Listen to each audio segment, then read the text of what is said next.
누가복음 23장 1절부터 12절 말씀 보겠습니다.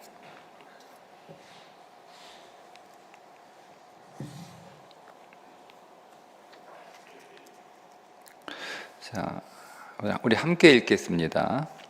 무리가 다 일어나 예수를 빌라도에게 끌고 가서 고발하여 이르되 우리가 이 사람을 보매 우리 백성을 미혹하고 가이사에게 세금 바치는 것을 금하며 자칭 왕 그리스도라 하더이다 하니 빌라도가 예수께 물어 이르되 네가 유대인의 왕이냐 대답하여 이르시되 내 말이 옳도다.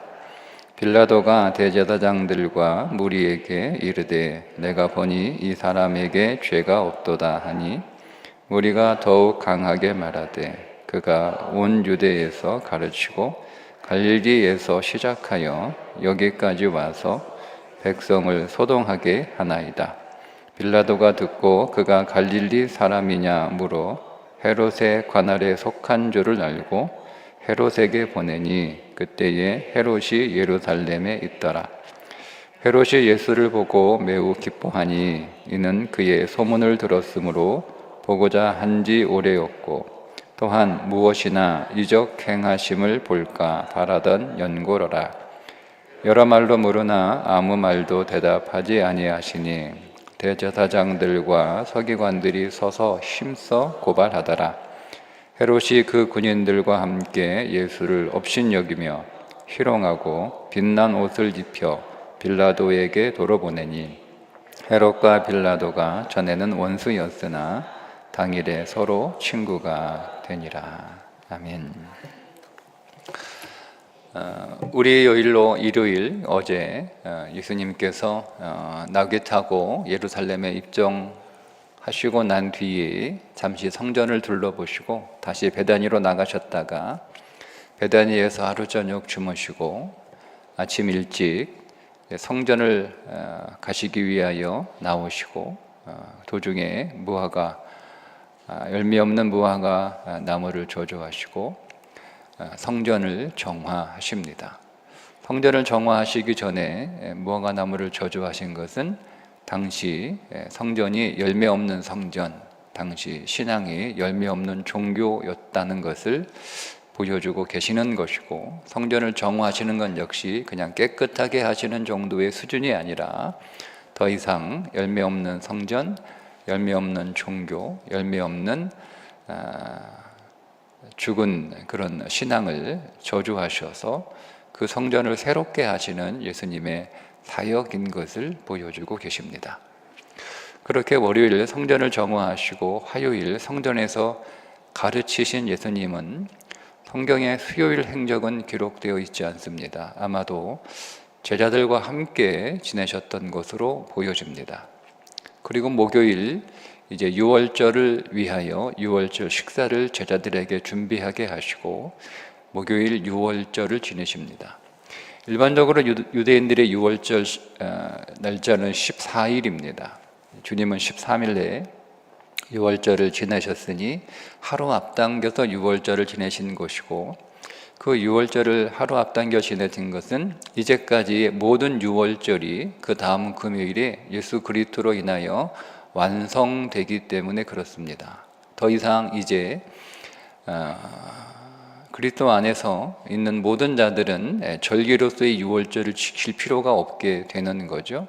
그래서 주님이 그 전날 하루 앞당겨 유월절 마지막 식사를 함께 하시면서 유월절을 성만찬으로 바꾸십니다. 그래서 이제 오늘 우리 모든 그리스도인들은 유월절은 종결되었고 우리에게 주님의 십자가를 기억하는, 즉 주님의 생명을 우리에게 주신 그 사건을 기억하는 성만찬이 우리에게 다시 시작이 되는 거죠. 그리고 유월절 식사를 마치시고 나서 감람원이라고 하는 겟세마네 동산인데, 겟세마네 동산에 감람원이라고 하는 감람나무 농장 같은 것이 있습니다. 거기에서 기도를 하시다가 금요일 새벽 2시에 체포당하십니다. 그렇게 체포를 당하시고 난 예수님은 십자가의 길을 가시기 전까지 총 7번의 신문을 받습니다. 이 모든 7번의 신문은 두 가지 영적인 의미가 있는데, 첫째는 예수님이 참 유월절의 어린 양으로 오셨기 때문에 유월절에 드려지는, 즉 하나님 앞에 드려지는 모든 제물들은 흠이 없어야 하기에 예수님이 흠이 없는 분이라고 하는 것을 총 7번에 걸쳐서 확인이 되는 과정이죠. 그러니까 예수님이 흠이 전혀 없다는 것이 한두 번 이렇게 점검돼서 확인되는 것이 아니라 7번, 성경에서 7이라고 하는 숫자는 온전, 완전이라는 숫자입니다. 그러니 예수님은 온전하게, 완전하게 흠이 있는지 없는지 그렇게 세밀하게 조사를 받으셔서 흠이 없는 분으로 우리의 우주적 제물이 되셨다는 것을 밝히는 것이고, 7번의 신문을 통해서 총 7명의 사람들, 사람 수로는 6명이지만 7번에 걸쳐서 예수님이 신문하는 그 각각의 사람들을 통해 그들이 예수님을 신문하는, 예수님께 질문하는 그 모든 것들은 사실은 오늘 우리의 죄악이라는 것을 말씀하고 있습니다. 즉 예수님의 7번 신문 받으시는 것을 통하여 예수님이 역으로 우리가 신문하는 그 모든 것들과 우리의 존재가 예수님의 십자가에 의해서 못 박히고 종결되고 끝났다는 것을 가르쳐 주고 있습니다. 제일 처음에 예수님을 신문한 사람은 전 제사장이었던 안나스입니다. 그가 비록 전 제사장이기는 하지만 실권을 가지고 있는 제사장이었고,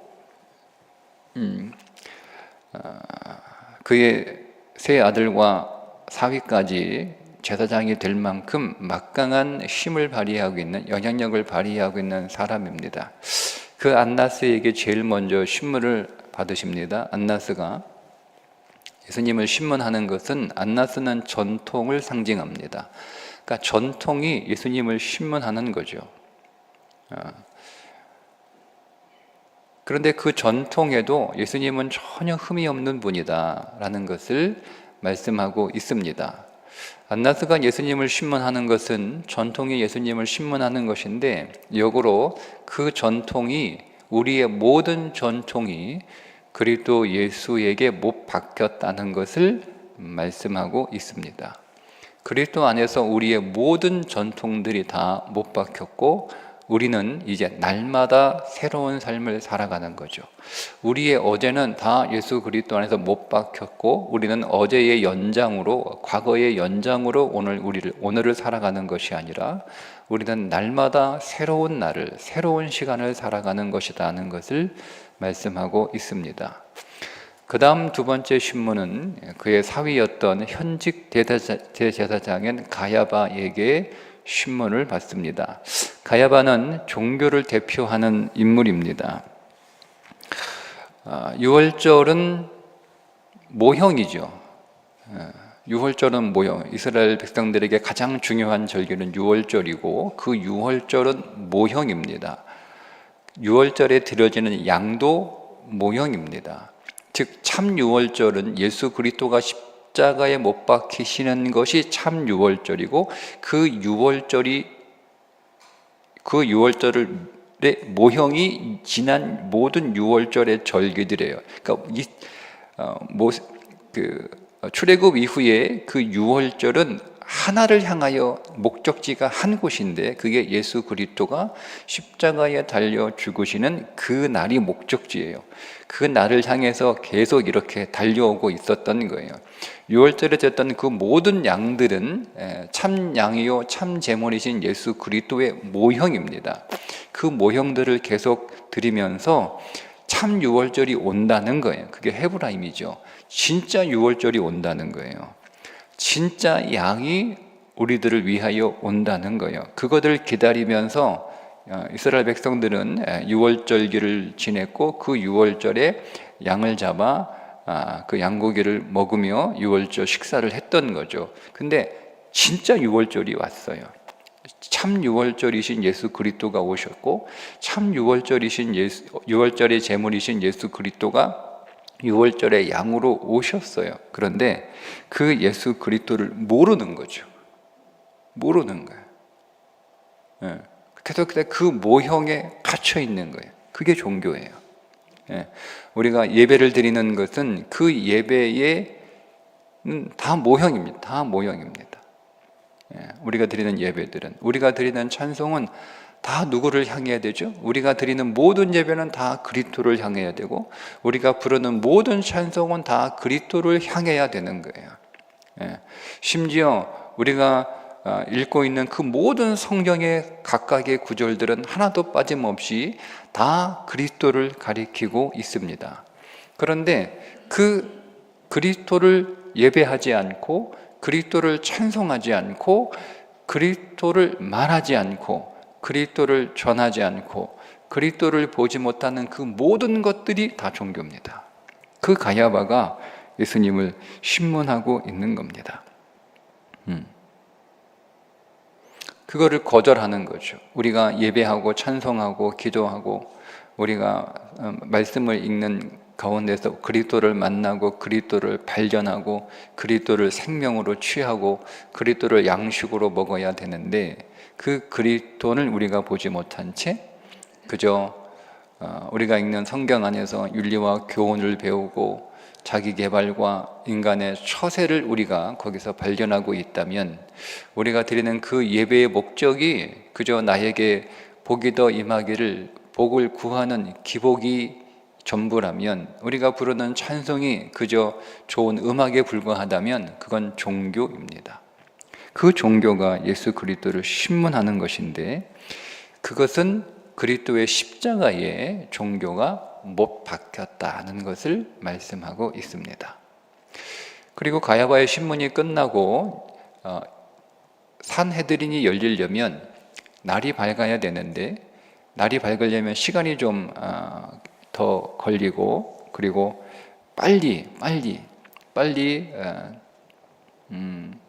시작되어야, 그러니까 6월절은 금요일 저녁부터 6월절이니까 6월절이 되기 전에 빨리 이 문제를 해결하기 위해서, 신속하게 처리하기 위해 산헤드린이 열리기 전에 산헤드린, 소공의회 혹은 작은 공의회 이렇게 해서 산헤드린 70명 가운데 핵심적인 인물들이 모여서 예비 신문을 합니다.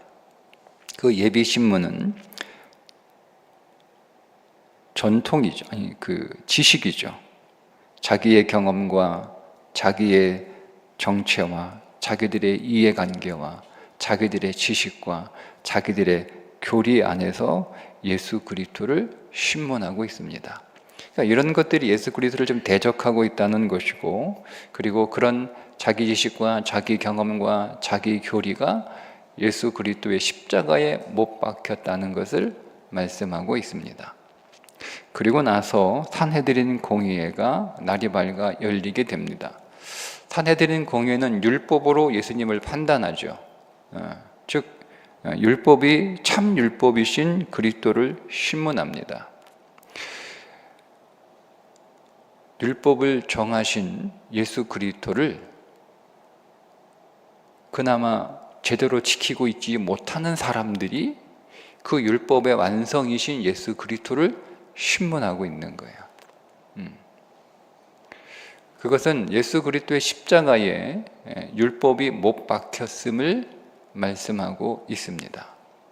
그렇게 산헤드린 공의에서 신성 모독을 죄목으로 예수님에게 사형을 언도합니다. 유대 산헤드린 공의회는 사형을 언도할 수는 있지만 사형을 집행할 수는 없습니다. 그래서 사형의 집행 권한이 있는 빌라도 총독에게 예수님을 다시 넘기는 거예요. 오늘 우리가 읽은 본문은 그 빌라도 총독에게 넘겨져서 빌라도의 관정에서 예수님이 신문을 받으시는 겁니다. 빌라도는 세상의 대표입니다. 자, 이제는 전통과 종교와 교리가 예수님을 심판합니다. 신문합니다. 거기에서 사형 언도가 떨어집니다. 그 모든 것들이 그리스도 안에서 다 종결되고 처리되었다는 것이고, 이제는 세상이 예수 그리스도를 신문합니다.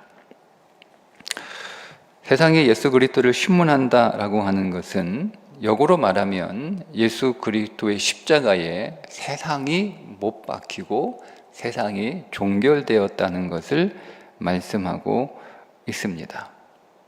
신문을 하는데 빌라도가 죄를 발견하지 못하고 다시 이제 헤롯 안티파스는 세례 요한을 죽인 자이고 갈릴리의 분봉왕입니다.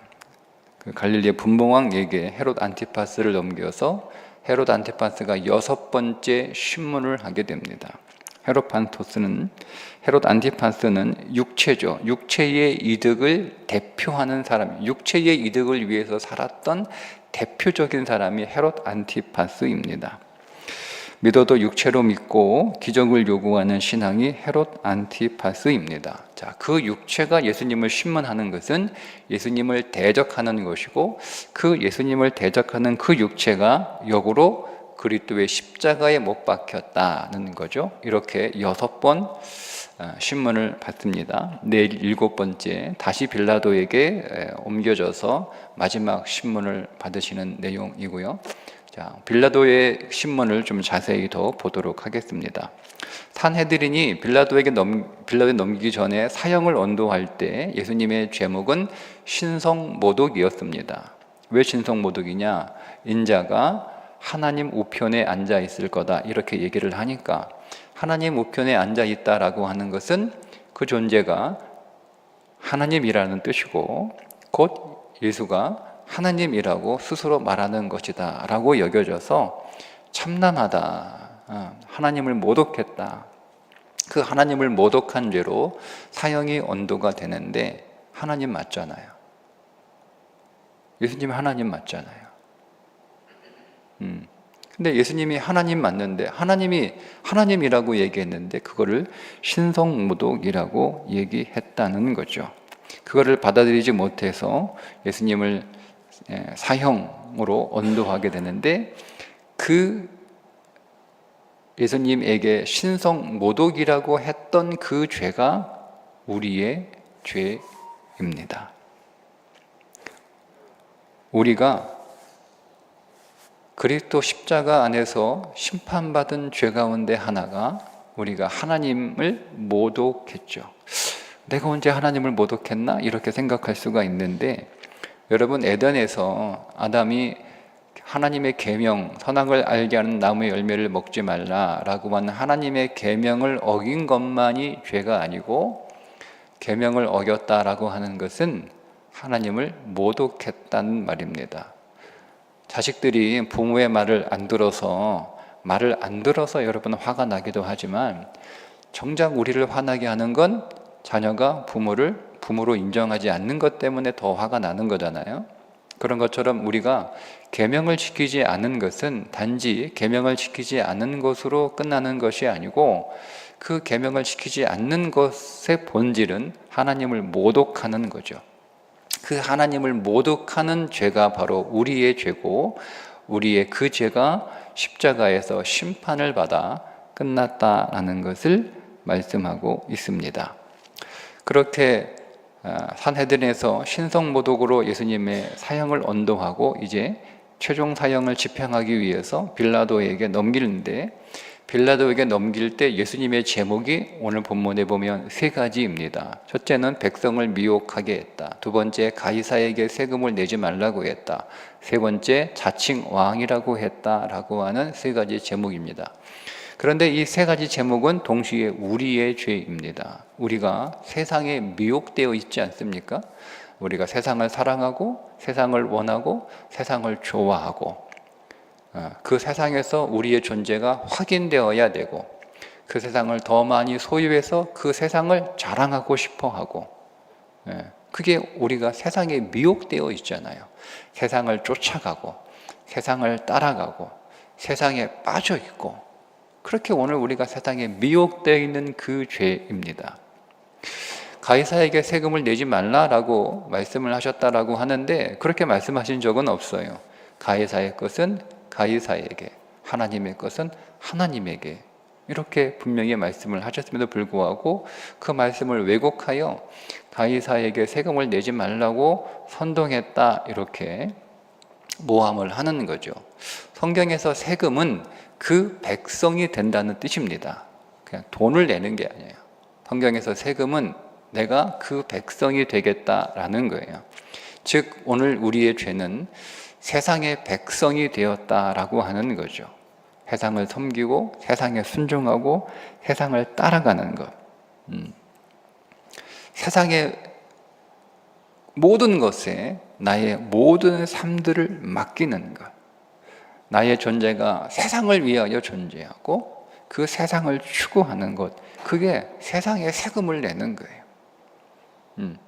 그게 오늘 우리의 죄죠. 우리는 하나님의 백성인데 하나님의 백성으로 살지 못하고 세상의 백성으로 살아가고 있는 죄가 우리의 죄입니다.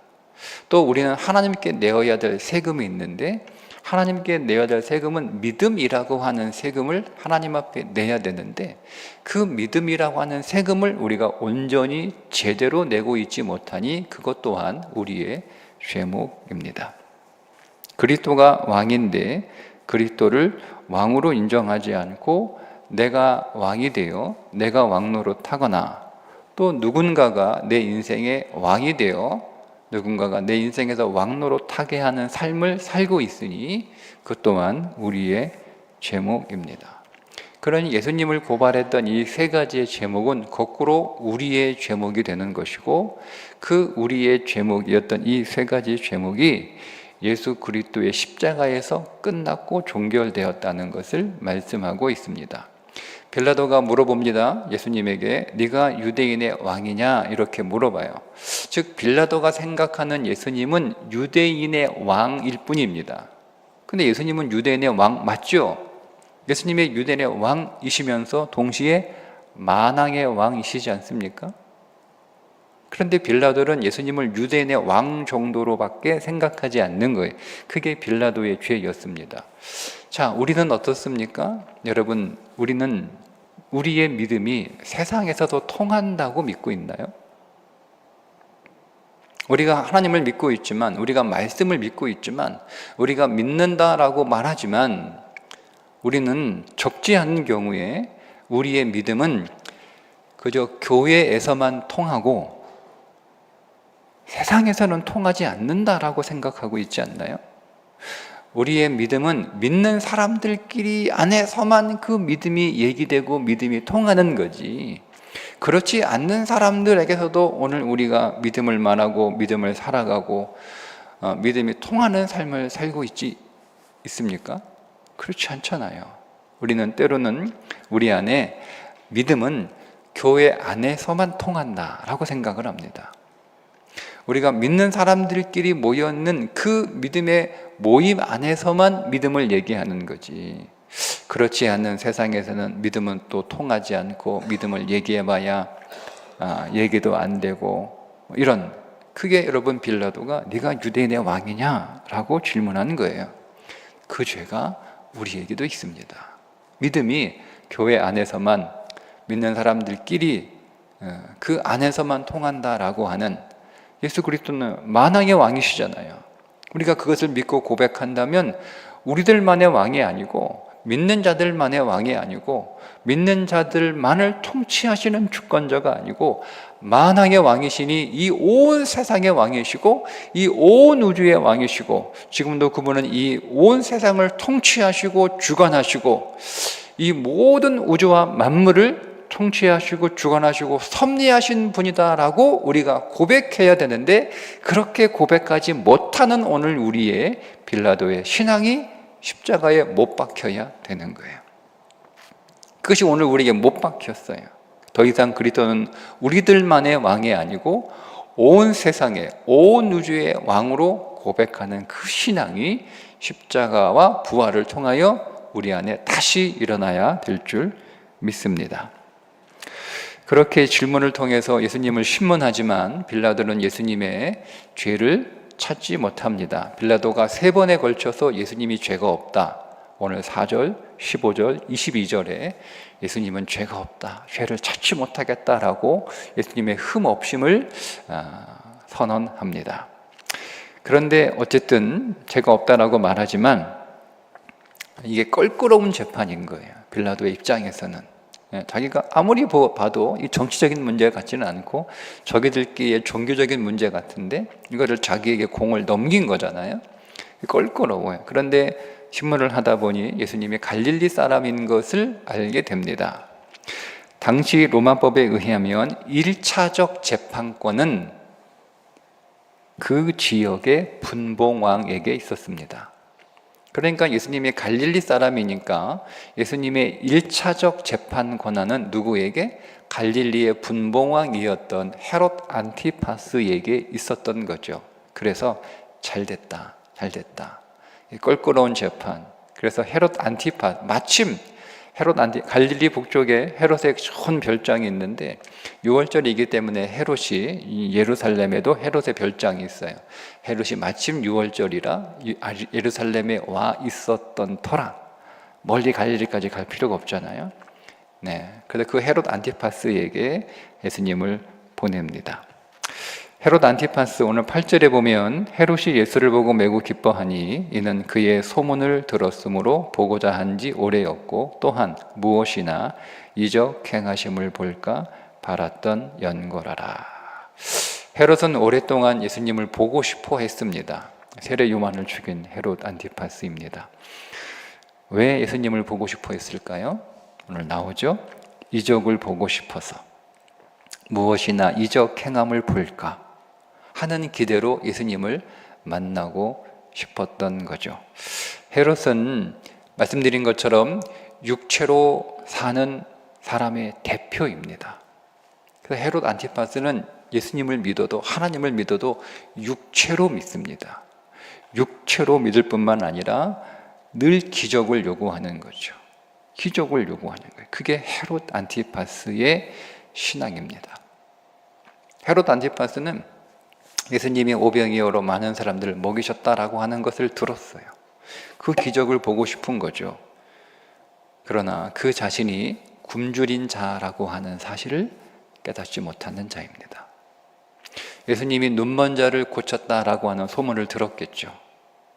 자기가 진짜 눈먼 자가 보게 되었는지 맹인을 데려다가 한번 고쳐봐라 이렇게 하고 자기 눈앞에서 그것이 정말 일어나는지를 보고 싶었겠죠. 그러나 헤롯 안티파스는 자신이 눈먼 자인 것을 알지 못한 사람이었습니다. 예수님이 안진뱅이를 일으켰다라고 하는 소리를 들었어요. 정말 그런가? 안진뱅이를 찾아서 불러다가 예수님 앞에 앉혀놓고 한번 일으켜봐라 막 이렇게 하고 싶었을 거예요. 어떤 기적을 요구했는지는 모르겠으나 그냥 상상력을 통해서 그렇게 한번 일으켜봐라, 한번 너 다 안진뱅이 일으킨다며. 그러나 헤롯은 그 자신이 스스로 걸을 수 없는 안진뱅이, 영적 안진뱅이라고 하는 사실을 깨닫지 못합니다. 예수님이 문둥병을 고쳤다는, 아무도 고치지 못하는, 걸리면 죽어야 되는 그 문둥병을 고쳤다라고 하는 소문을 그가 들었겠죠.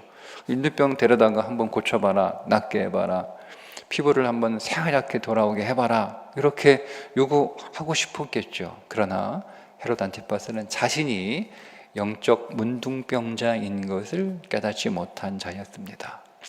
헤롯 안티파스는 예수님에게 다시 오병이어로 5,000명을 먹어봐라, 안진뱅이를 일으켜봐라, 맹인을 눈뜨게 해봐라, 문둥병을 고쳐봐라 라고 기적을 요구할 것이 아니라 내가 영적으로 굶주린 자이니 나를 배부르게 해달라.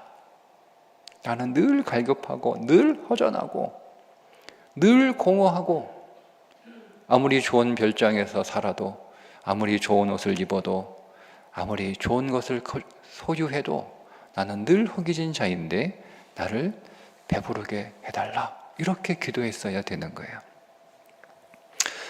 내가 안진뱅이여서 나는 스스로 걸을 수 없는, 내가 스스로 어디를 걸어가려고 해도 계속 넘어지는 자요, 계속 실족하는 자요, 계속 쓰러지는 자요, 계속 무너지게 하는 자요, 계속 망가지게 하는 자인데 나를 일어서게 해달라. 내가 눈먼 자인데 내가 다 보고 있다고 여겨지나 사실은 나는 아무것도 알지 못하고 아무것도 보지 못하는 영적 맹인인 것을 내가 아는데 나의 눈을 열어 세상을, 삶을, 인생을, 사람을, 이 나라를 분별할 수 있도록 눈을 뜨게 해달라. 이렇게 기도했어야 되는 거예요. 내가 영적 문둥병자여서 내가 그렇게 심각한 죄인이고 이 죄를 해결하지 않고는 나는 영원한 형벌에 떨어질 수밖에 없는 존재이니 나의 영적인 문둥병을 좀 치유해달라, 나를 깨끗하게 해달라, 이렇게 했어야 되는 거예요. 근데 그 헤롯 안티파스가 십자가에 못 박힌 겁니다. 그 헤롯 안티파스가 바로 우리 자신 아닙니까? 예수를 믿어도 육체로 믿고 육체를 위해서 믿고 언제나 육체를 추구하고 우리 육체를 우상 삼고 오늘 우리는 예수를 믿어도 항상 기적을 요구하고 뭔가 내 인생 안에 놀라운 엄청난 기적이 일어나서 내 삶이 획기적으로 달라지고 변화되기를 소망하는 예수님이 그런 분으로 오늘 우리 인생 안에 찾아오시기를 소원하는 그런 모습으로 오늘 우리가 예수님을 믿고 있다면 그 헤롯 안티파스도 십자가에 못 박힌 줄 믿습니다.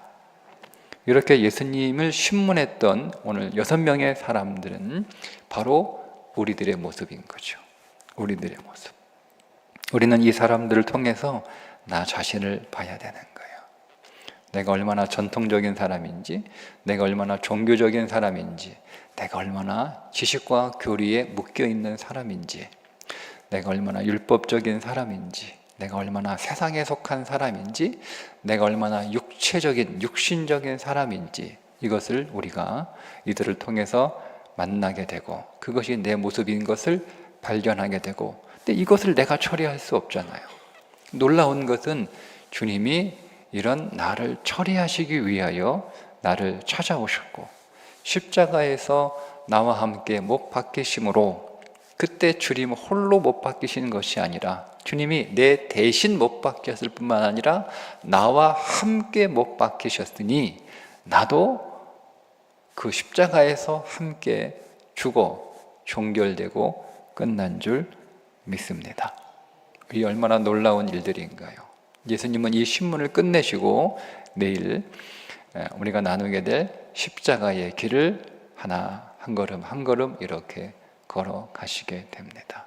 그 걸음을 통하여 우리도 그분과 함께 동행하고 그분과 동행하면서 그분에게 오늘 우리에게 주시는 그 생명의 풍성한 것들을 이 한 주간 저 여러분 풍성히 누려서 십자가가 오늘 우리에게 더 풍성한 생명이 되고 더 풍성한 영광이 되고 더 풍성한 자랑이 될 수 있기를 주님의 이름으로 축복합니다.